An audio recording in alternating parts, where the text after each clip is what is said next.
Hey YouTubers, what's going on? Your boy Tony back with you, and today, or this morning, wow, it's like, I don't know, I think it's like 2 o'clock, or close to 2 o'clock in the morning, where I'm at, I don't know, Central Time, and anyways, I believe the NFL free agent thing it's either Monday or it's either tomorrow, it's either today or it's Wednesday. I can't remember. But anyways, that's going to be a short video. Anyways, what I wanted to discuss is what my thoughts are of some of the names, not all of them, that would be going into free agency. For the Vikings situation, of course, tomorrow or Wednesday or whatever, of course they have no quarterbacks. The Vikings don't. And one of the big names that is out there is Kirk Cousins. I heard rumors about him signing, or the Vikings planning on signing him $97 million or $93 million over a 3-year deal. That, in my opinion, that's kind of ridiculous. If they do, and if they end up signing him, from what my brother was telling me, they were saying that, or he was saying that if they end up signing Kirk Cousins, that that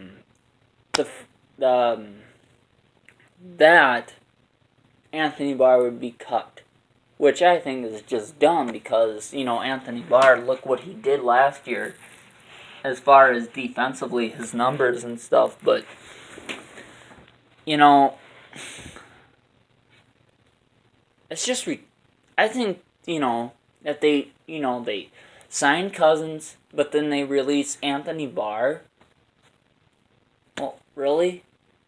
This is the stupid stuff the Minnesota Vikings do. They came so close, and and the big centerpiece of that defense was Anthony Barr. And if they get rid of him, it's gonna upset some people, because it will upset me,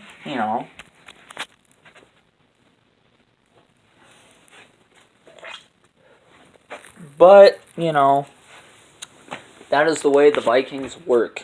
They sign a big name, yeah. He could be a big name, yeah. Offensively, yes. But what if their offense is struggling next year and they go ahead and sign Cousins? But, here's the problem. They don't have Anthony Barr on defense if they decide to get rid of him. Which I think is very dumb, but, that's the Vikings. That's the case, I see the Packers probably winning the division. Go Pack, but, I do see it. I mean, yes, Aaron Rodgers, he had an injury or whatever, And, the only reason why they took him out and they put him back on the IR or whatever they did is because, why risk hurting Aaron Rodgers even more if you don't have a shot at getting a playoff spot, And, well, why don't you just let him heal? Because that game against Carolina, I believe it was against Carolina, that last game that Aaron Rodgers was in, they obviously lost that game, but Aaron Rodgers wasn't even fully healed, but they brought him back early. I'm thinking that this is was a smart decision by the Packers to do whatever with Aaron Rodgers, put him back on the injury or reserved or whatever, because why risk hurting him? I mean, if you hurt him even more, what if he tears his ACL or something, and he's not able to come back for the beginning of the 2018 season because, his injury or whatever, So, if that's, like I said, if that's the case, Aaron Rodgers is going to come back strong. Of course, there's no Anthony Barr for the Vikings. Because, he was excellent at pass rushing. So, I don't know. Kirk Cousins, yeah, it's iffy there. Surprised they didn't franchise tag Keenum and try to bring Keenum back, but of course they're going to let him walk. And, whether it's tomorrow or sometime this week, I can't remember for sure. But what if they decide, that...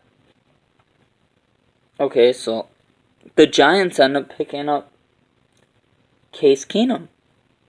Because I'm thinking that's a very well possibility that could happen.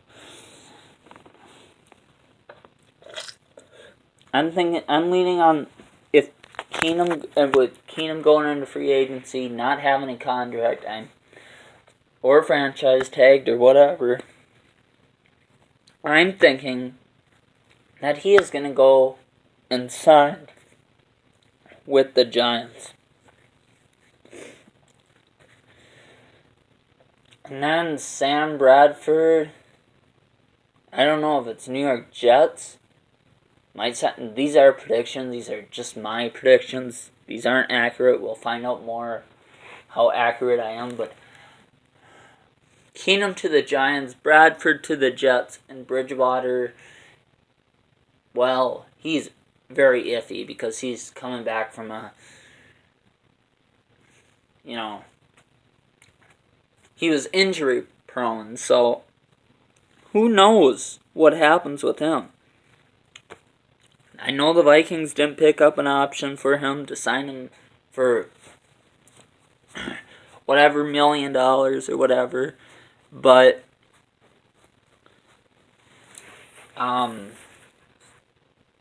if that's the Cardinals could sign him, but if not, he's probably heading back. Minnesota would have that option to try to get him again, but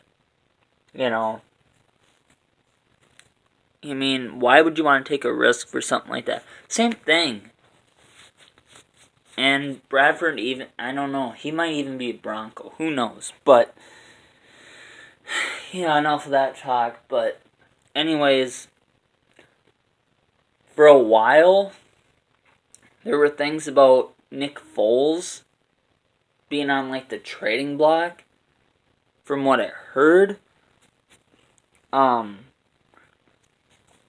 I guess it wouldn't surprise me too much if he did get on the trading block, if he went to the Vikings, only because the offensive coordinator was involved in that Super Bowl win, and he's with the Vikings. I can't remember his name. I can't even pronounce it. I can't remember it, but anyways, that's why I wouldn't be surprised if he did end up getting put on the trading block. That why wouldn't he go to Minnesota? That is basically it. And then there's also a little talk about maybe Cleveland Browns, but why would anybody want to play for the Browns? I mean, God. No offense to you Cleveland Browns fans or whatever, but they are freaking awful. They went 0-16 this year, and they won one game in the last 2 seasons that Hugh Jackson has coached these Browns. And the Browns, I don't see it. I really don't. I don't see if that, and, more than likely, the Eagles,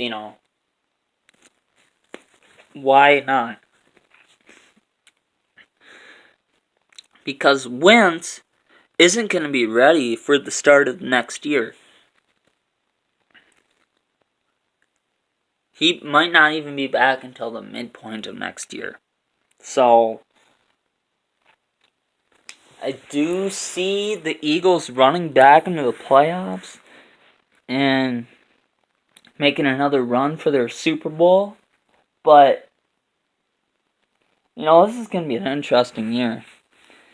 And just the people retiring, blah, blah, blah, coming back, whatever.